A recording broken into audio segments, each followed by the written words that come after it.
Okay, so I made my big breakfast, classic Alex breakfast, you know, toast and bacon, bowl of cereal, Cheerios, because they're good for the heart. I put this movie on and I started eating my awesome toast and bacon and Cheerios that I had made for breakfast, and within an instant that breakfast was gone, and I was mad and upset because I had something so tangible and so yummy and good at the palm of my hands, and it just evaporated like that. Unlike this film. Oh boy. Stay tuned.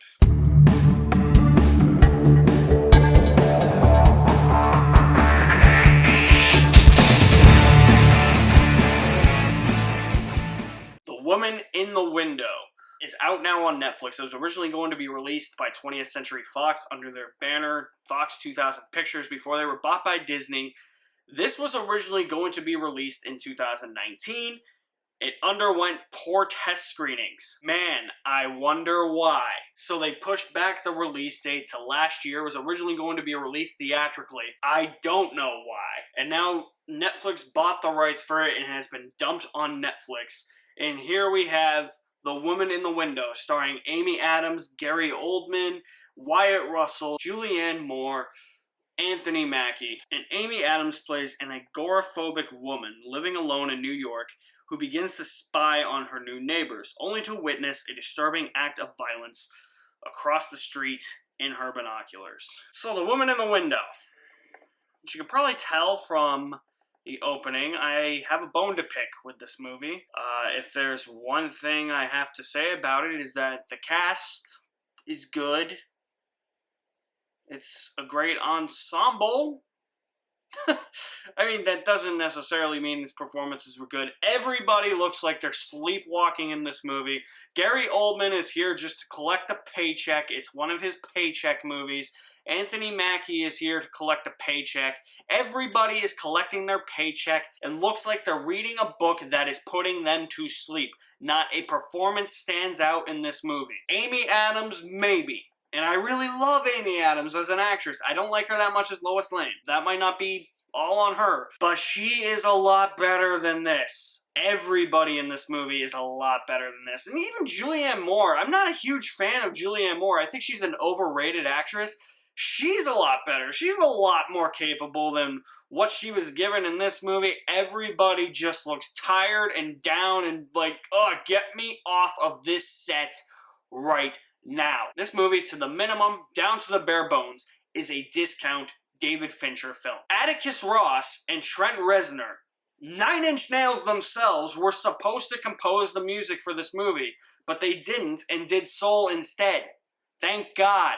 Danny Elfman does the music, and his musical cues, it's not his best score. His musical score feels like it is taking elements from David Fincher films and incorporating a musical score that feels very Fincher-esque, and this is not directed by David Fincher. It is one of the most shockingly blatant rip-offs I've ever seen, to the point where it feels like plagiarism. The best way to describe The Woman in the Window is that it feels like mandatory school viewing. And I'm not saying you have to watch this in a film class, because this is a critically acclaimed classic that just has to be viewed in a film class. No, if you're going to view this in a film class, this is a movie you would watch in a film class to see what not to do with a movie. What I mean by mandatory school viewing is that this movie feels like it is one of those movies that your teacher assigns you to watch while he's out and has a substitute teacher come in and show you the movie, and you feel like you don't have to pay attention, but you do, because the assignment from your teacher who is absent that he relayed back to the substitute teacher is for you to write a one-page synopsis of what you just watched. Honestly, I could not do that. I would fail that assignment instantly because this movie was uninspired and uninteresting. On the get-go, I was not hooked. There was no driving hook that hooked me in as a viewer. There was nothing that felt integral that happened until about 20 minutes into the movie, and even then, what happens didn't pique my interest. I might be the only one comparing this to Fincher, and I might be the only one to make this comparison I'm about to make. For me, I would compare this to The Little Things. The Little Things is a movie that a lot of people didn't like because there wasn't a driving hook that hooked them into the narrative. A lot of people felt that that opening sequence in The Little Things felt uninspired and wasn't big enough to get the story rolling. I can understand that. The reason I like The Little Things is because it kept constantly moving. Plus, too, you had the screen presence of Denzel Washington. There were little things in The Little Things, no pun intended, that kept me invested in the story, that kept me guessing where the story was going to go, and whether or not Jared Leto was actually the serial killer in that movie. And I love the fact that that movie left it ambiguous.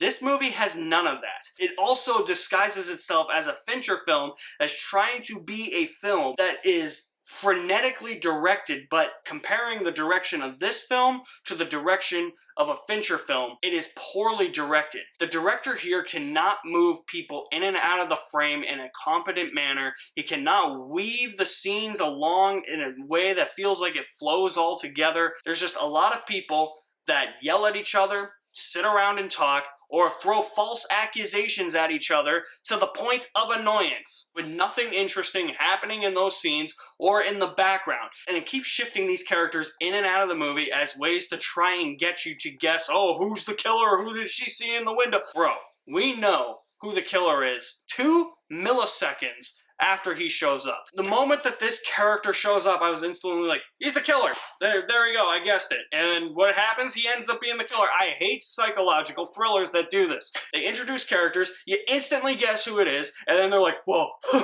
we're gonna try and be smarter than the audience, because they're stupid. So here's this character who's a little shady, but not the killer. Here's this character who looks like they're shady, but not the killer. Here's this dude who looks like he's the killer, and he's not, but he might be. But he's not. It's so blatantly obvious as to who it is. If you can guess it right off the bat and that ends up being the answer, the movie did not do its job. This is supposed to be a psychological thriller. I was neither thrilled nor entertained watching this movie. Are you not entertained? Are you not entertained? Is this not why you are here? Let's talk about the characters for a minute, because the characters here are characters by name and by name only. We know who they are, but we don't know who they are. Do you get what I'm saying here? So, Dave, tell us about yourself. Who are you? Well, I'm an executive assistant at a major pet products company. Dave, I don't want you to tell us what you do. I want you to tell us who you are. Oh, all right. I'm a pretty good guy. I like playing tennis on occasion. Also, not your hobbies, Dave. Just simple. Tell us who you are. Maybe you could give me an example of what a good answer would be. What did you say? You want Lou to tell you who you are. No, I'm a nice, easygoing man. I might be a little bit indecisive at times. Dave, you're describing your personality. I want to know who you are. I don't know what the hell you want me to say. We know their names. What are some of the names in this movie, actually? I don't even remember. Wyatt Russell's character, was his name like Dan? David? I think it's David, because he has that, there's that line that I laughed at that I thought was ridiculously dumb, where they ask him, it's like, what's your name? He says, David. And then they say, what's your last name? He says, I don't have one. And they say, just David? He said, yeah, just David. Like Sting. I'm like, oh my God, come on, movie. Literally, they're just like, here's this person. That's their name. Here's this person. Here's their name. That never once do we learn anything about these characters. How is it that movies nowadays still fail to understand the simple rules of making a film, and one of those rules is character development? I took an entire class on this. My God, I cannot believe films still do this. You cannot have a movie centered around a main character that just is boring and bland and has an actress that looks bored throughout the entire thing. That is not how this works, guys. You need a little bit of something. I complain a lot about character development, but hey, in a movie like this that was already bad, because I haven't talked about the production values yet, I would have taken anything, just a little bit of anything. And I get people could say, well, she's like sensitive to like she has like anxiety because she's like sensitive of the environment around her. Okay, I get that.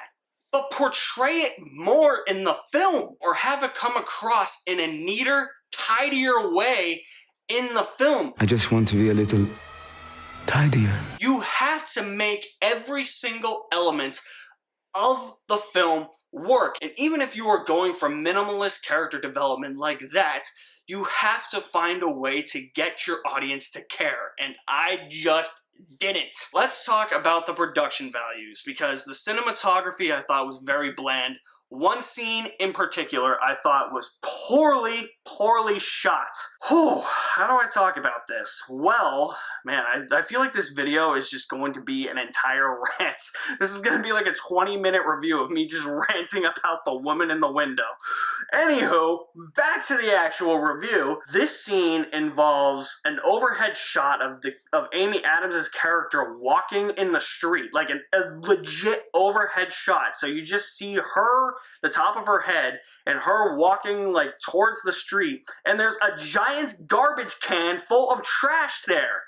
That should tell you everything about this movie, that it's trash, it's smelly, it's dirty, it's whatever other word you associate with trash. Grimy, I guess? Sure, we'll use that too. The best way to describe it is that the camera then flips itself to be like normal, so you're actually seeing like a head-on shot of the street, but you never see the street, you never see the cars around her, because once the camera flips to an actual regular shot, it's basically a close-up of Amy Adams, and she pulls out her umbrella, so half of the frame is her umbrella, and half of the frame is Amy Adams. You never get to see a visual landscape of that street around her. I guess in a way they're trying to portray the fact that she is this agoraphobic, that she is like sensitive to the environment, and I guess that was their way of showing that, but for me it would have been more effective if you just showed the other side of the umbrella, a distant shot of the street and her walking in the distance, flipped normally,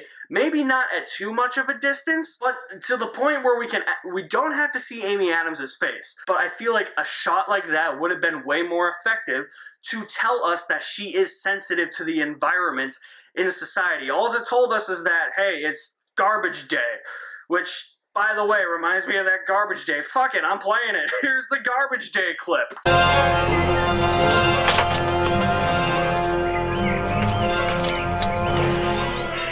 Garbage Day! Huh? No!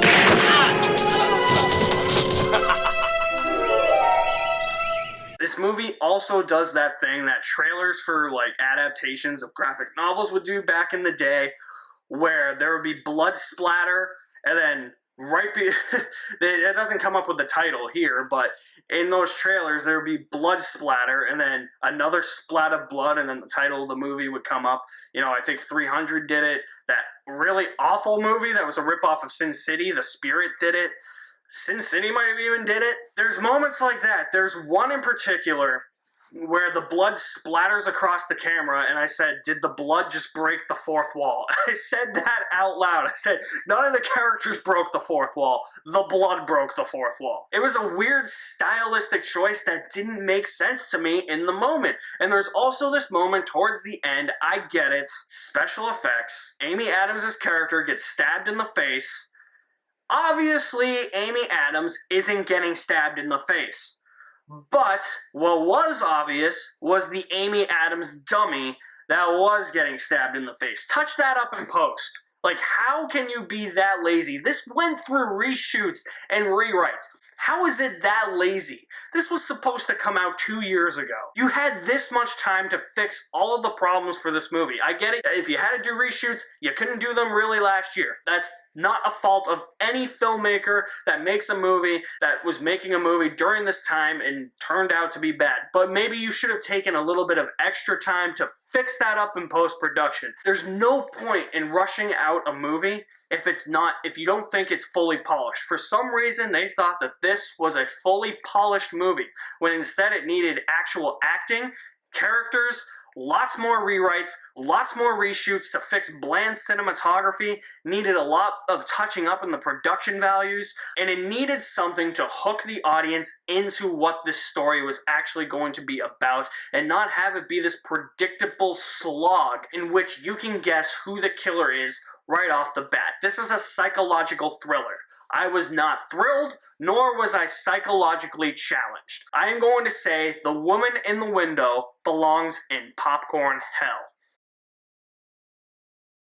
Jesus, how long was that? I don't know. I'm not looking at my, there's no timer on my camera right now, so Jesus, I'm sorry if that was really a long-winded review, but I had to get it off my chest. I had heard a lot of things about this movie. I didn't think it was going to be this bad after what I heard. Man, that was, let's just say, The Woman in the Window was an absolute nightmare to get through. Guys, what did you think of The Woman in the Window? Am I completely wrong here? Did I yell too much? I'm sorry if I yelled too much. Usually I don't get like that, but you know me, I'm a passionate movie guy. I love talking about movies. If something makes me angry, I'm going to express that it made me angry. So whatever you thought about The Woman in the Window, drop me some feedback in the comments section below.